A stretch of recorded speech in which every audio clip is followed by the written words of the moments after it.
राधे राधे दोस्तों, हरे कृष्णा। आप सभी का दिन शुभ हो। आज के माघ मास महात्म में सबसे पहले हम आपको एक अनाथ बालक की कहानी सुनाते हैं कि कैसे वो अनाथ बालक एक सम्राट बना। तो चलिए जानते हैं। केरल में सुधर्म नाम के एक राजा थे। धर्म पूर्वक चलना, प्रजा का पालन करना और भगवान के नाम का जप करना ही उनका स्वभाव था। उनके यहाँ पर चंद्रहास जी ने जन्म लिया और जन्म लेते ही वह तो कृष्ण नाम उच्चारण करने लगे। चंद्रहास जी के जन्म की खुशी में अब पूरे राज्य में आनंद उत्सव मनाया जाने लगा। शत्रु पक्ष के राजाओं ने मिलकर निश्चय किया कि यह आक्रमण करने के लिए सही अवसर है, क्योंकि पूरा राज्य जन्मोत्सव के उत्सव में बिजी है, इसीलिए यानी कि व्यस्त है। अब आक्रमण करके तब राज्य को घेर लिया सारे दुश्मन राज्यों ने। अब इतने में राजा बहुत परेशान हो गए कि इधर बालक का जन्मोत्सव और उधर आक्रमण। इसके बाद राजमहल को भी घेर लिया गया ताकि कोई भी बच ना सके। राजमाता ने दाई माँ को चंद्रहास जी की जान बचाने को कहा। दाई माँ ने सोचा कि अगर वह उन्हें राजकुमार की तरह लेकर चली जाती हैं तो उन्हें मार दिया जाएगा। दाई माँ ने झाड़ू पोछा लगाने वाली सेविका का रूप बनाया और कुछ दोने पतलों के नीचे चंद्रहास जी को छुपाकर बाहर निकली। सैनिकों के ऊपर से देखा तो वह बोली, राजघराने से कुछ जूठे पत्तल आदि हैं, तो सैनिकों ने उन्हें जाने दिया।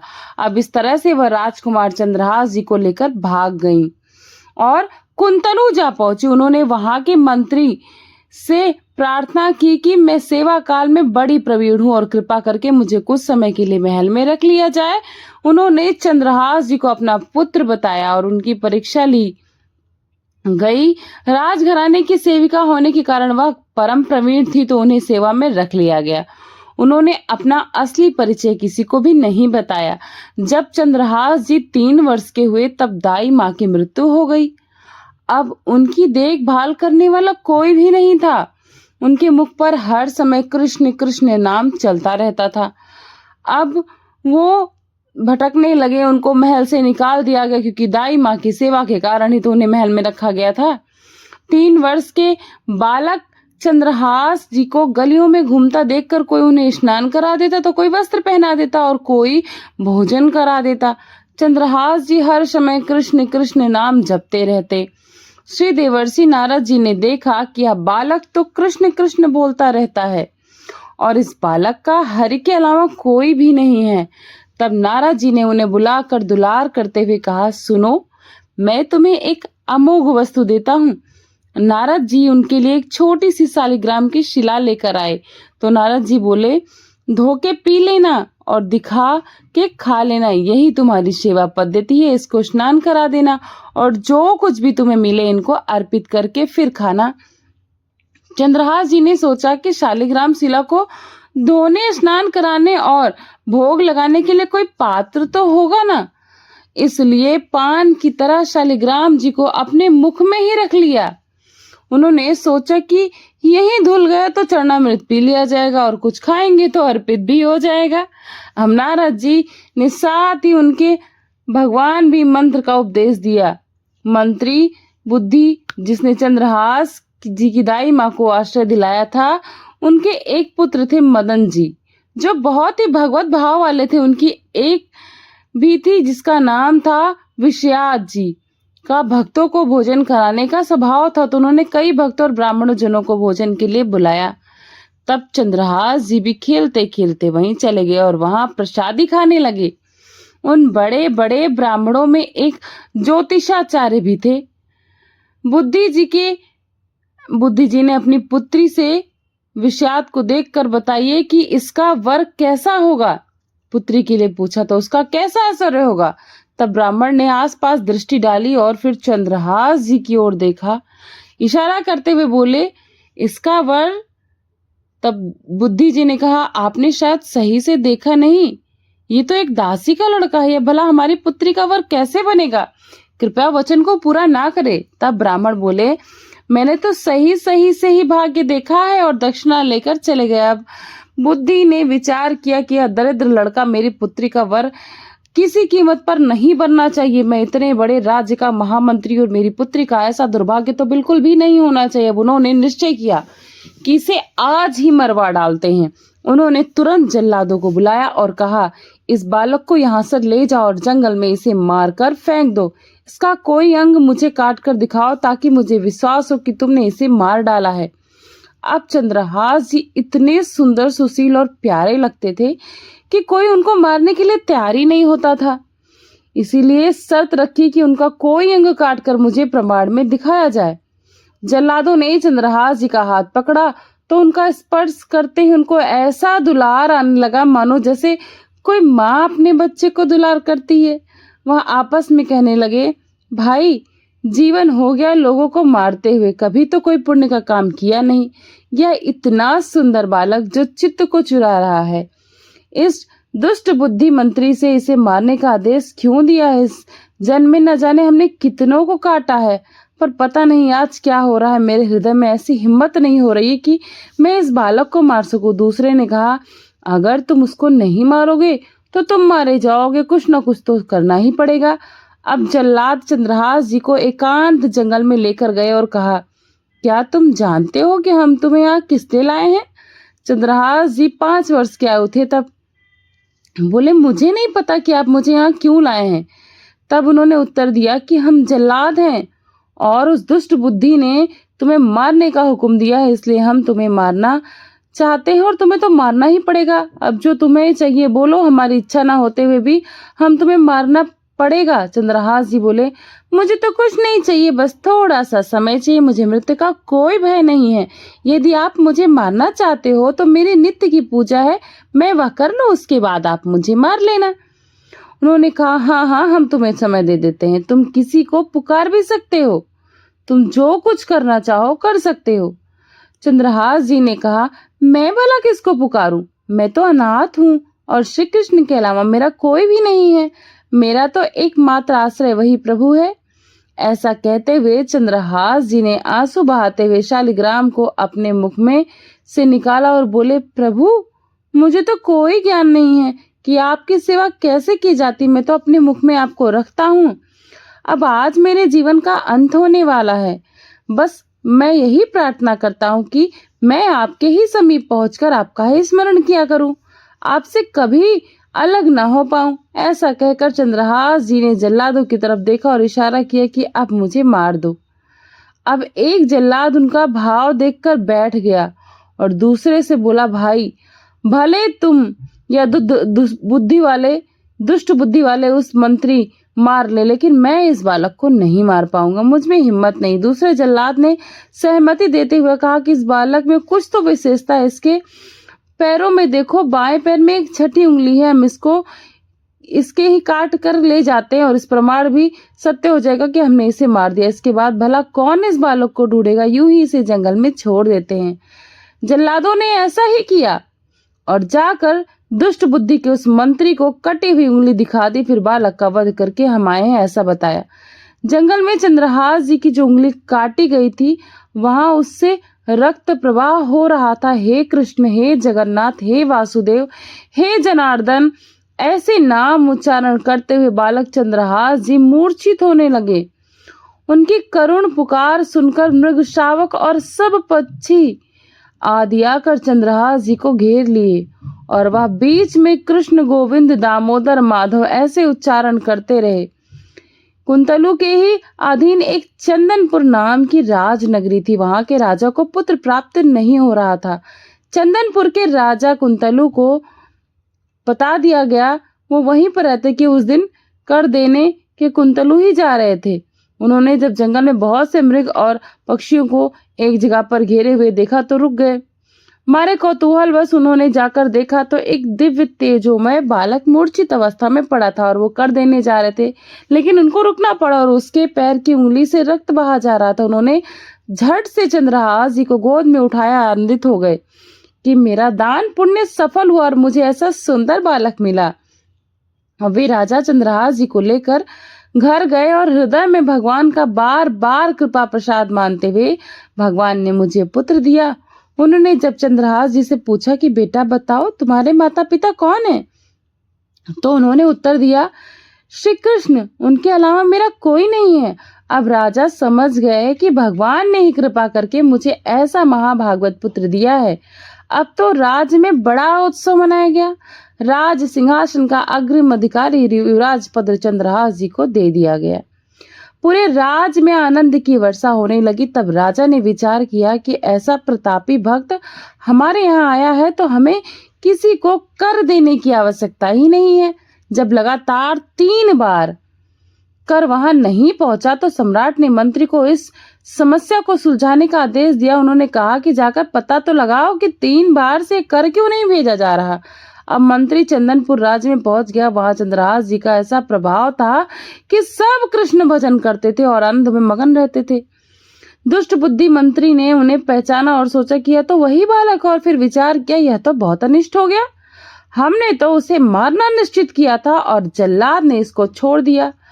अब तो यह राजा का राजकुमार बन गया है। उन्होंने राजा से कहा, पहली बात, इस बालक को युवराज पद पर बिठाने से पहले तुम्हें सम्राट को सूचना देनी चाहिए थी, और दूसरी बात, अभी तक तुमने कर नहीं दिया है। सम्राट चाहे तो एक क्षण में तुम्हारे राज्य को नष्ट कर दिया जाएगा। अब चंदनपुर के राजा ने हाथ जोड़कर कहा, महाराज, केवल आप ही हमारी रक्षा कर सकते हैं। मंत्री के मन में विचार आया कि किसी तरह चंद्रहास को मरवाना पड़ेगा, क्योंकि ब्राह्मण ने बताया था कि वो ही उनके पुत्री का वर होगा। मंत्री ने कहा, यदि आप चंद्रहास जी को सम्राट के पास भेज देते हैं तो वे निश्चित ही प्रसन्न हो जाएंगे और आपके इस अपराध को क्षमा भी कर देंगे। राजा ने बात स्वीकार कर ली। मंत्री, जो दुष्ट बुद्धि था, एक चिट्ठी लिखी और चंद्रहास जी को देते हुए कहा कि इसे खोलकर मत पढ़ लेना। वहां पहुंचते ही यह मेरे पुत्र मदन को देना। वह सम्राट से मिलने और माफी मांगने आदि सब काम भी तुम्हारी सहायता करेगा, लेकिन यह चिट्ठी तुम रास्ते में खोलकर बिल्कुल भी मत देखना। चंद्रहास जी ने उस चिट्ठी को अपनी पगड़ी में बांध लिया और कुंतलू के लिए चल पड़े। अब उनका किशोर अवस्था में प्रवेश हो चुका था। कुंतलू के बाहर एक बगीचा था।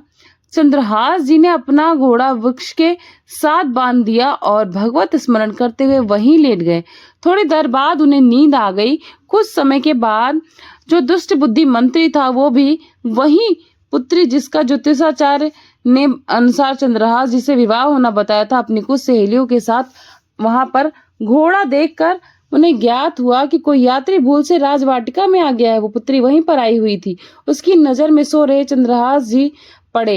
देखते ही पूर्व विधान के अनुसार उसका चित्त लुट गया, और यह कौन इतना सुंदर नवकिशोर अवस्था का युवक है। उसे चंद्रहास जी की पगड़ी में चिट्ठी भी दिखाई दी, तो उसने झुककर चुपचाप वह चिट्ठी उठा ली और चिट्ठी खोलकर पढ़ने लगी। उसमें संस्कृत में मंत्री के पुत्र मदन के लिए संदेश लिखा था कि हे मदन, उचित अनुचित का विचार छोड़कर आते ही युवक को विष प्रदान कर दो, यह मेरा प्रिय कार्य होगा। मंत्री की पुत्री जब ये सब पढ़ी तो उसे बड़ा दुख हुआ। उसने सोचा कि पहली ही दृष्टि में इसे सोता हुआ देखकर मेरे प्राण इस पर समर्पित हो गए, लेकिन पिताजी तो इतने सुंदर नवकिशोर को विष देने की बात लिख रहे हैं। उसने काजल लिया और विष को विषयावर लिख दिया। उस पत्र का अर्थ बदल गया, हे मदन, उचित अनुचित का विचार छोड़कर आते ही विषयात करो, यह मेरा प्रिय कार्य होगा। उस पत्र और उसकी पगड़ी में वापस रख दिया। अपने घर जाकर उसकी प्रतीक्षा करने लगी। थोड़ी देर बाद चंद्रहास जी उठे और मंत्री के घर पहुंचकर मदन से मिले। मदन को जब पता चला कि चंदनपुर से पिताजी ने इसको भेजा है और ये वहां के राजकुमार हैं, तो चंद्रहास जी को हृदय से लगा लिया। चंद्रहास जी ने कहा कि आपके पिता ने यह पत्र दिया है। मदन ने पत्र पढ़ा। लिखा था, अभी ही इस युवक को विषय प्रदान करो। तुरंत बिना विचार किए मदन ने पंडित बुलाकर दोनों का विवाह करा दिया। अब मंत्री अपने घर आए तो सब साज सजावट और विवाह का माहौल देखकर हैरान रह गए। किसी ने उन्हें बताया कि आपने ही तो इस विवाह का आदेश दिया था, मदन के पास चिट्ठी रखी है। मंत्री अपने घर गए और मदन से कहने लगे, तुम्हारी बुद्धि मारी गई है क्या? हमने पत्र में विवाह करने का कहाँ लिखा था? मदन ने कहा, पिताश्री, आपकी आज्ञा का उल्लंघन नहीं हुआ है। आपने ही तो मेरा नाम लिखकर मुझे बिना विचार के इस युवक को विषय देने के लिए कहा था, और इसमें मेरी कोई गलती तो है नहीं। मंत्री ने जब चंद्रहास जी को दूल्हे के रूप में देखा तो मारे क्रोध के भर गए। उन्होंने विचार किया, चाहे मेरी बेटी विधवा हो जाए, मैं इसे जिंदा नहीं रहने दूंगा। आप चंद्रहास जी के नजदीक आए और उन्हें कहा कि बहुत कृपा हुई कि आप हमारे दामाद बने। हमारे यहाँ की एक रीति है, हमारे नगर के बाहर जो देवी का मंदिर है उसमें लड़की का अकेले पूजा करने जाना होता है, यानी लड़की के वर को। आप हमारी कुल की रीति का निर्वाह करें। और चंद्रहास जी मान गए और पूजा का थाल तैयार करने लगे। दूसरी ओर मंत्री जी ने कई बलवान सैनिकों को भेजा और आदेश किया कि देवी पूजन के लिए जो आ रहा है तत्काल उसे काट देना, किसी भी तरह से बचना नहीं चाहिए। अब तो तुम सब मारे जाओगे, नहीं तो। सब राज सैनिक आदेश पाकर पहले ही वहां पहुंच गए और उसी समय चक्रवर्ती सम्राट कुछ बड़े बड़े विद्वानों और ऋषियों से बातचीत कर रहे थे। ऋषियों ने कहा, महाराज, आपका राज सिंहासन पर बैठना राज्य के लिए मंगलमय नहीं होगा। आपका समय बदला है। इस समय यदि चंद्रहास जी को सम्राट पद पर बिठाया जाए तो आगे अकाल नहीं पड़ेगा और प्रजा का बड़ा मंगल होगा। यह मुहूर्त आप के राज सिंहासन से हटने का है। सम्राट ने कहा, प्रजा और देश का मंगल हो इसलिए मैं बिल्कुल पालन करूंगा इस चीज का। मदन वहीं पर बैठे हुए थे। सब ने कहा, तुरंत जाओ और तुम्हारे बहनोई चंद्रहास जी को तुरंत लिवा कर लाओ। अब मदन तुरंत निकले तो सैनिकों ने उन्हें बताया कि चंद्रहास जी तो देवी पूजन के लिए नगर के बाहर जा रहे हैं। मदन उसी दिशा में गए और चंद्रहास जी को मिलते ही उन्होंने कहा कि सुनो, देवी की पूजा मैं कर लूंगा, इस समय मुहूर्त है, जाओ सम्राट पद का अभिषेक कराने के लिए आपको बुलाया गया है। ऐसा कहकर मदन जी देवी पूजा के लिए और चंद्रहास जी सम्राट पद के अलग अलग दिशाओं में चले गए। इधर चंद्रहास जी का राज्याभिषेक होने लगा और वहां पर देवी मंदिर में दुष्ट बुद्धि के पुत्र मदन पूजा करने के लिए पहुंचे तो पहले से ही तैयार सैनिकों ने उन्हें काट कर फेंक दिया। मंत्री का तो सारा खेल उल्टा पड़ गया। पुत्र की हत्या हो गई और चंद्रहास जी का सम्राट पद पर राज्याभिषेक हो गया। तभी सैनिकों ने आकर मंत्री को सूचना दी, देवी मंदिर में आपके आदेश अनुसार जो मारा गया वह आपका पुत्र मदन था। दुष्ट बुद्धि मंत्री ने सुना तो हैरान रह गया, कहा, यह कैसे संभव हो गया, वह तो चंद्रहास था।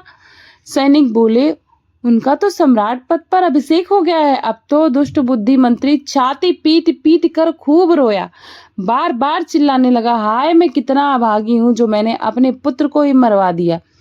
चंद्रहास जी ने जब इसके बारे में सुना तो सोचा कि मृत्यु तो मेरी निश्चित थी, फिर मदन को मेरी मृत्यु कैसे प्राप्त हुई।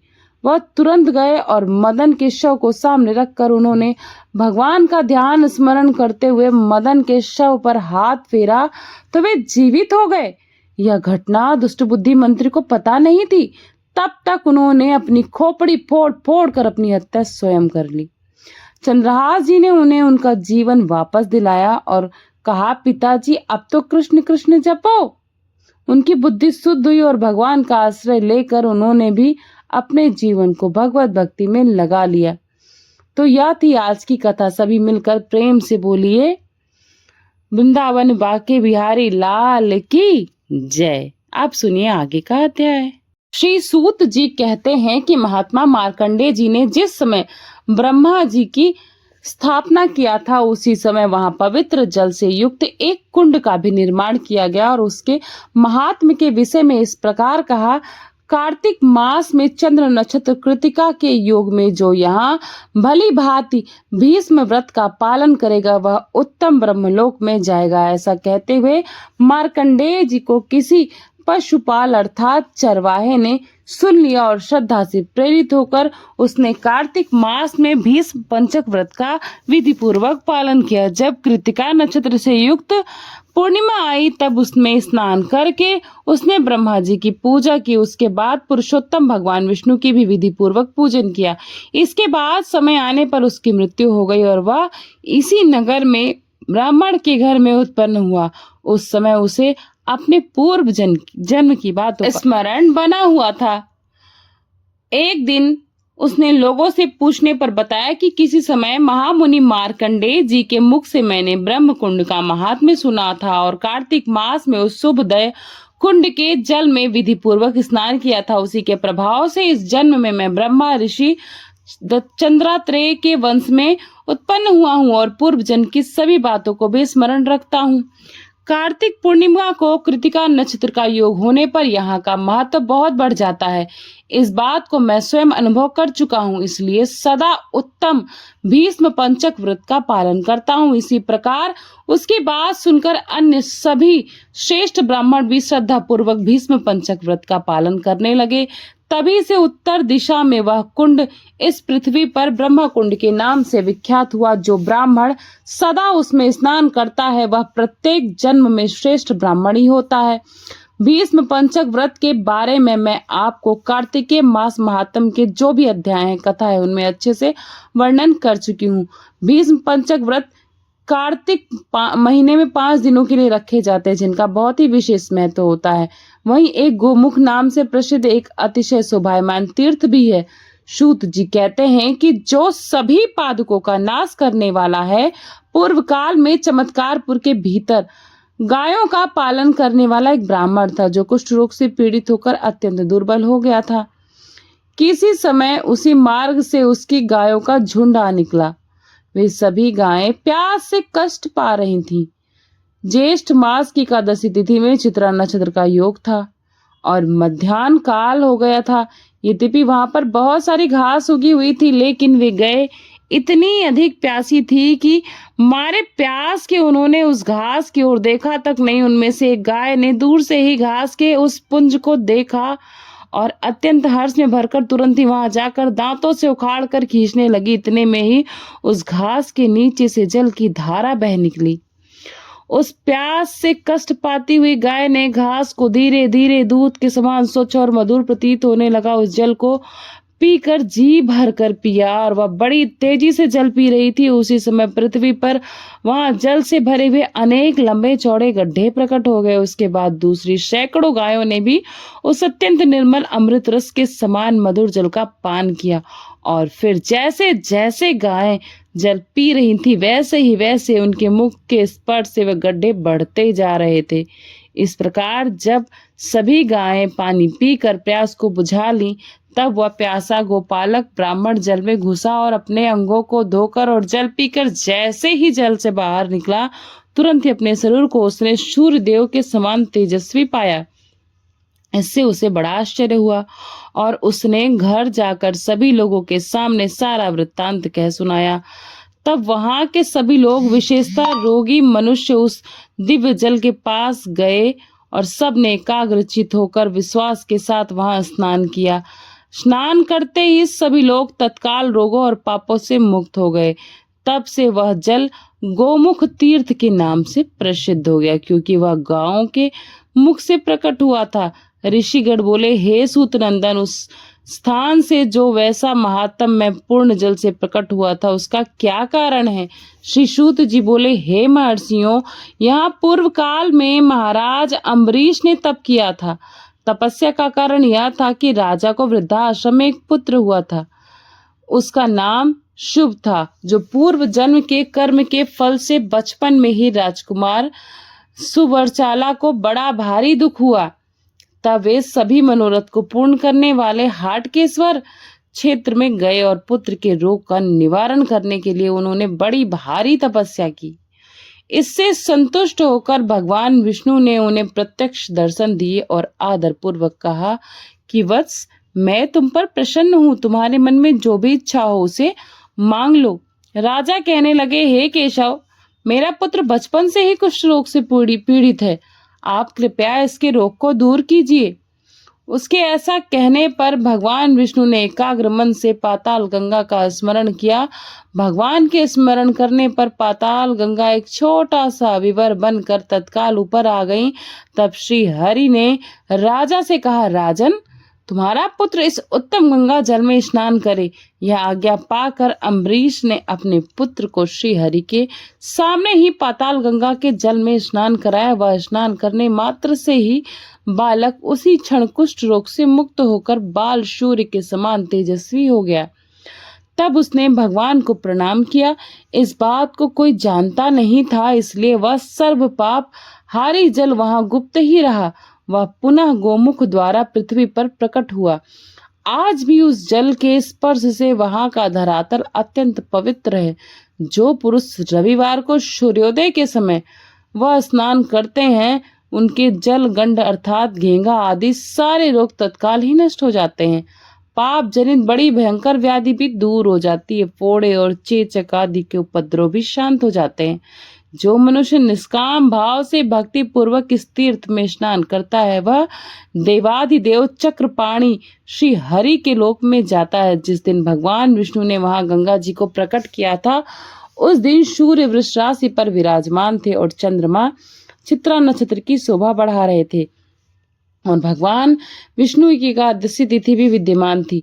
फिर गाय के मुख से जिस दिन घासों का समूह उखाड़ा गया उस दिन गंगा जी भूतल पर प्रकट हुई। उस दिन भी सूर्योदय यानी पूर्वोदय ही था, इसलिए वही वहां के लिए उत्तम पर्व है। श्री सूत जी आगे कहते हैं, हे महर्षियों, जिस समय परशुराम ने राम कुंड में जाकर अपने मित्रों का तर्पण किया था उस समय का वृत्तांत भी सुनो। जब उन्होंने अपने पितरों का तर्पण किया और यज्ञ में सारी पृथ्वी श्रेष्ठ ब्राह्मणों को देखकर वे क्रोध रहित हो गए, उस समय समुद्र स्नान के लिए हर्ष पूर्वक प्रकट हुए। उस यात्रा के समय भी उन्होंने अपने हाथ में सूर्य के समान तेजस्वी कुठार ले रखा था। तब समस्त ऋषि मुनियों ने परशुराम जी से कहा, हे महाभाग राम, आप पुण्य कार्य करने के लिए जाते समय जो हाथ में शस्त्र धारण करते हैं यह उचित नहीं जान पड़ता।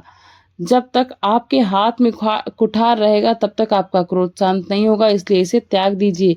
मुनियों की यह बात सुनकर परशुराम ने हाथ जोड़कर विनीत भाव से कहा, हे विप्रो, यह कुठार अक्षय है और भगवान शंकर के तेज से प्रकट हुए लोहे का बना हुआ है। साक्षात विश्वकर्मा जी ने इसका निर्माण किया है। ऐसे ही दिव्य शास्त्र को त्याग देना मैं क्षत्रिय धर्म में तत्पर होकर कैसे दिगंगत में जा सकता हूँ। मुझे छोड़े हुए इस कुठार को अगर दूसरा कोई ग्रहण कर लेगा तो वह मेरे द्वारा वध किया जाएगा, अर्थात मैं उसे नहीं मार पाऊंगा। इसलिए अगर इसे छोड़ भी दूं तो मेरे मन में शांति नहीं रहेगी और मैं इसे तभी छोड़ सकता हूँ जब आप लोग इसकी प्रयत्न पूर्वक रक्षा करें। परशुराम जी की बात को सुनकर ब्राह्मण कहने लगे, हे परशुराम भगवान, जैसा आप कहें हम उसी तरह का पालन करेंगे। महाभागे दो अर्थात इसके दो दो टुकड़े करके दो, तभी हम सब ब्राह्मण यत्न पूर्वक इसकी रक्षा कर पाएंगे और उस दशा में कोई इसे ले भी नहीं पाएगा। मुनियों की यह बात सुनकर शस्त्रधारियों में श्रेष्ठ परशुराम जी ने उस कुठार को तोड़कर दो छड़ी बनवा दी और उसे ब्राह्मणों को आदरपूर्वक दे दिया। अब ब्राह्मण बोले, हे राम, आपके कुठार की बनी हुई इस लोहे की छड़ी को हम लोग बड़े प्रयास पूर्वक रखेंगे। जैसे कुमार कार्तिकेय की शक्ति में कीर्ति यहाँ प्रतिष्ठित है, उसी प्रकार आपकी लोह यष्टिमय कीर्ति भी यहाँ प्रतिष्ठित हो गई। जो भ्रष्ट राजा इस लोह दंड की आराधना करेगा वह शीघ्र ही अपने राज्य को पाकर प्रतापी होगा। जो ब्राह्मण सदा के लिए इस लोह यष्टि का पूजन करेगा वह उत्तम विद्या पाकर सर्वज्ञ को प्राप्त होगा। जो पुत्रहीन पुरुष अथवा स्त्री इस लोह दंड की पूजा करेंगे वह पुत्रवान हो जाएंगे। जो अश्विन मास के कृष्ण पक्ष की चतुर्दशी तिथि को उपवास करके इसकी पूजा करेगा वह समस्त मनोवांछित मनोकामनाओं को प्राप्त कर लेगा। ऐसा सुनकर परशुराम जी उन श्रेष्ठ ब्राह्मणों को प्रणाम करके तुरंत ही समुद्र की ओर प्रस्थान कर गए। वे ब्राह्मण भी उस लोह यष्टि के लिए उत्तम मंदिर बनवा कर उसमें उसकी स्थापना करके एकाग्रचित होकर उसकी पूजा करने लगे। इससे उन्होंने अपने देव दुर्लभ मनोरथ को भी प्राप्त कर लिया। श्री सूत जी कहते हैं, अब एक और वृत्तांत है, सुनो। प्राचीन काल में अज नाम से प्रसिद्ध एक राजा हुए। उसका सत्पुरुष में बड़ा सम्मान था। वे माता पिता की तरह सभी लोगों का हित करने वाले थे। उन्होंने पितामह का राज्य पाकर मन ही मन यह विचार किया कि मुझे ऐसा कर्म करना चाहिए जिससे संसार के दूसरे राजाओं ने अब तक ना किया हो और वे भविष्य में होने वाले उनसे ना कर पाए। राजाओं के लिए सर्वोत्तम धर्म यही है कि वह अपनी प्रजा की भली बात पालन करें, जिससे प्रजा वर्ग के लोग सुख पूर्वक रह सकें। राजा लोग लोभ में आकर जैसे जैसे प्रजा से अधिक कर लेने लगते हैं वैसे वैसे प्रजा के हृदय में क्षोभ उत्पन्न हो जाता है। राजा कर के बिना हाथी घोड़े और पैदल आदि सेना की रक्षा नहीं कर सकते और अगर सेना ना रही तो नीच से नीच मनुष्य भी उन्हें दबा लेंगे। इसीलिए सभी राजा प्रजाजनों से कर लिया करते हैं, अर्थात उन्होंने हाथी घोड़े और पैदल आदि के बिना ही केवल तपस्या की शक्ति से अपने राज्य को निष्कंटक बनाए रखना चाहिए, ऐसा सोचकर वे कर न लेकर सदा अपनी प्रजा को प्रसन्न रखने लगे। उन्होंने दूसरे राजाओं से भी कर लेना बंद कर दिया और अपने पुरोहितों मुनिवर वशिष्ठ जी को बुलाकर बड़े प्रेम पूर्वक पूछा, हे ब्राह्मण, इस भूतल पर सबसे उत्तम तीर्थ कौन सा है जहाँ थोड़े ही समय में भगवान शिव, ब्रह्मा और विष्णु जी प्रसन्न हो जाते, और शीघ्र ही बतलाइए जिससे मैं वहां जाकर संपूर्ण लोगों के हित के लिए तपस्या कर सकूं। वशिष्ठ जी बोले, हे राजन, हाटकेश्वर क्षेत्र में मनुष्य को ही शीघ्र उत्तम फल प्रदान करने वाला और सभी पापों को नाश करने वाला है, सब तीर्थों में श्रेष्ठ है। इस प्रकार देवताओं में भी भगवती चंडिका ही ऐसी हैं जो श्रद्धालु मनुष्यों द्वारा आराधना करने पर शीघ्र संतुष्ट होती हैं। इसीलिए उसी क्षेत्र में जाकर तुम श्रद्धा पूर्वक देवी चंडी की आराधना करो और ब्रह्मचर्य का पालन करते हुए व्रत में तत्पर रहो। नियम पूर्वक रहते हुए नियमित भोजन और त्रिकाल स्नान करो। वशिष्ठ जी के बताए अनुसार राजा अज ने हाटकेश्वर क्षेत्र में देवी की आराधना की।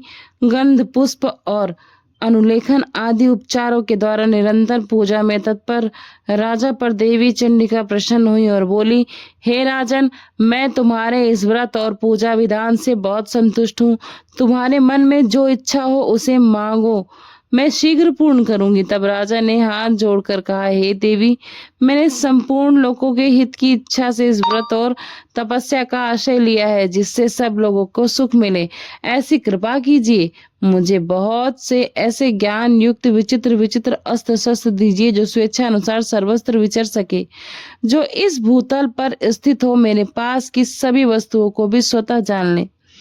लोक में पर स्त्री संगम आदि जो भी अपराध हो सबको स्वयं जानकर अपराध के अनुसार जो अपने अपने ही दंड दे दिए हैं, जिससे लोक में शंका ना फैलने पाए।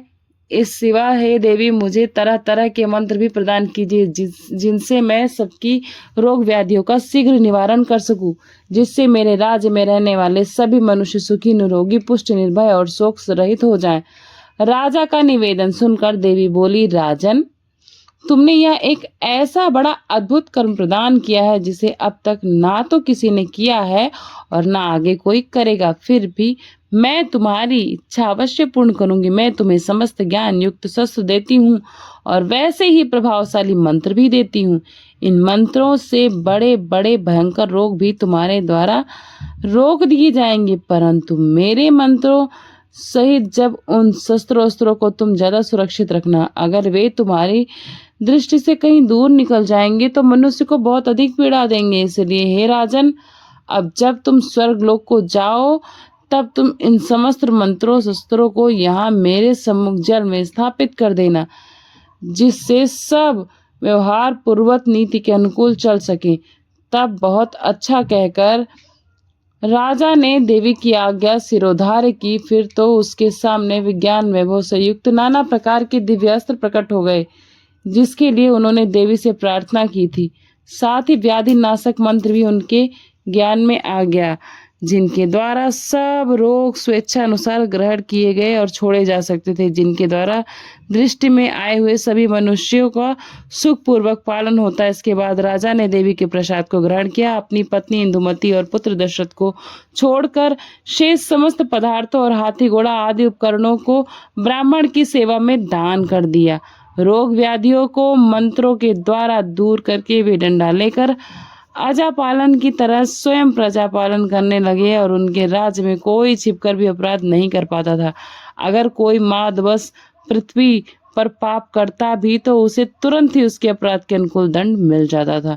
राजा के भी दिव्यास्त्र किसी भी दृष्टि में न आकर वध अथवा बंधन आदि दंड तत्काल दे देते। अन्य राजाओं के राज्य में तो जो मनुष्य गुप्त पाप करते उनके पापों को यमराज दंड देते, परंतु राजा अज के राज्य में उन दिव्यास्त्र के भय से डरा हुआ कोई भी मनुष्य पाप करता ही नहीं था।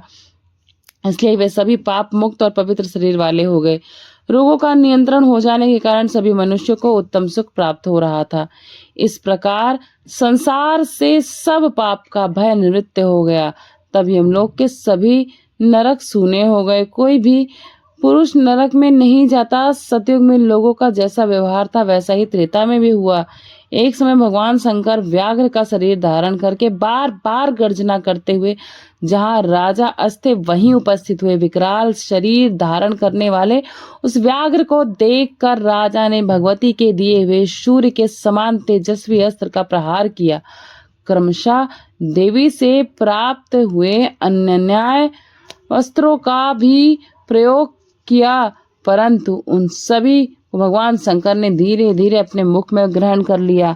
तब अस्त्रों के प्रभाव से राजा ने व्याघ्र रूप धारी भगवान शिव से द्वंद्व युद्ध किया। उनके शरीर का स्पर्श होते ही भगवान शिव ने व्याघ्र शरीर त्याग दिया और भस्मांग रांग विभूषित चंद्रमा को मुकुट के समान धारण किए हुए दिव्य रूप धारण कर लिया। उनके गले में मुंडमाला शोभा पा रही थी और सर्प आभूषण धारण कर रखे थे। भगवान शिव को इस रूप को प्रत्यक्ष देखकर रानी सहित राजा अज ने उनके चरणों में प्रणाम किया। फिर उनकी स्तुति करके वे विनीत भाव से हाथ जोड़कर खड़े हो गए और आनंदाश्रु बहाते हुए हर्ष गदगद वाणी में बोले, रब मैं अपने अज्ञान वश जो आपका तिरस्कार किया हूँ, उसके ऊपर से अस्त्र चलाया हूँ, सब अपराध कृपया क्षमा कर दीजिए। तब भगवान बोले, बेटा तुम्हारा अलौकिक कर्म देखकर मैं बहुत संतुष्ट हूँ, इसीलिए उस तिरस्कार को मैंने अपनी स्वाभाविक क्षमा से ही क्षमा कर दिया है। राजन, तुमने जैसा राज्य किया, जिस प्रकार प्रजा की रक्षा की, वैसी राज्य व्यवस्था अब तक ना तो किसी ने की है और ना ही कोई आगे ही कर पाएगा। इसलिए तुम अपनी इन रानी के साथ इसी शरीर से पाताल लोक में चलो। तब राजा ने कहा, हे भगवान, मैं अयोध्या नामक महापरी में अपने पुत्र दशरथ को राज सिंहासन पर बिठाकर उसे मंत्रियों के अधीन सौंपकर आपकी आज्ञा का पालन अवश्य करूंगा। जिन्होंने संतुष्ट होकर मुझे अस्त्र शस्त्र यंत्र समुदाय दिए थे, उन महादेवी ने आज्ञा की थी कि जब तुम दुष्राजा मति लोक का त्याग करने चलो तब मेरे कुंड में इन सब अस्त्रों को डाल देना। इसीलिए हे प्रभु, आप उन सब अस्त्र शस्त्रों को मुझे पुनः वापस लौटा दीजिए ताकि मैं इस ऋण से उऋण हो जाऊं। ऐसा कहने पर भगवान त्रिपुरारी ने राजा को वे सभी दिव्य अस्त्र शस्त्र लौटा दिए और आज्ञा देते हुए कहा, राजन, तुम्हारा पुत्र स्वयं ही राजा हो जाएगा। वह वीरता, उदारता आदि गुणों से संपन्न होकर तुम्हारे वंश को धारण करने में समर्थ होगा।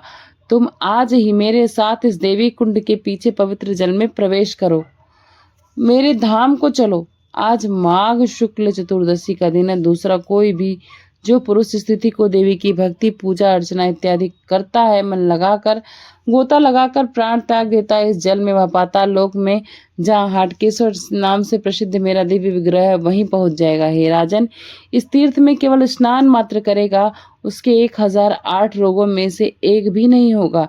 ऐसा कहकर भगवान शिव ने रानी और उन अस्त्र शस्त्रों के सहित राजा के साथ लेकर उस देवी कुंड के जल में प्रवेश किया और वहां से उन्होंने अपने धाम में उसे पहुंचा दिया। उसी मानव शरीर से राजा आज अपनी रानी के साथ आज भी अजर अमर होकर वहां पाताल में रहते हैं और हाटकेश्वर भगवान की श्रद्धा पूर्वक आराधना करते हैं।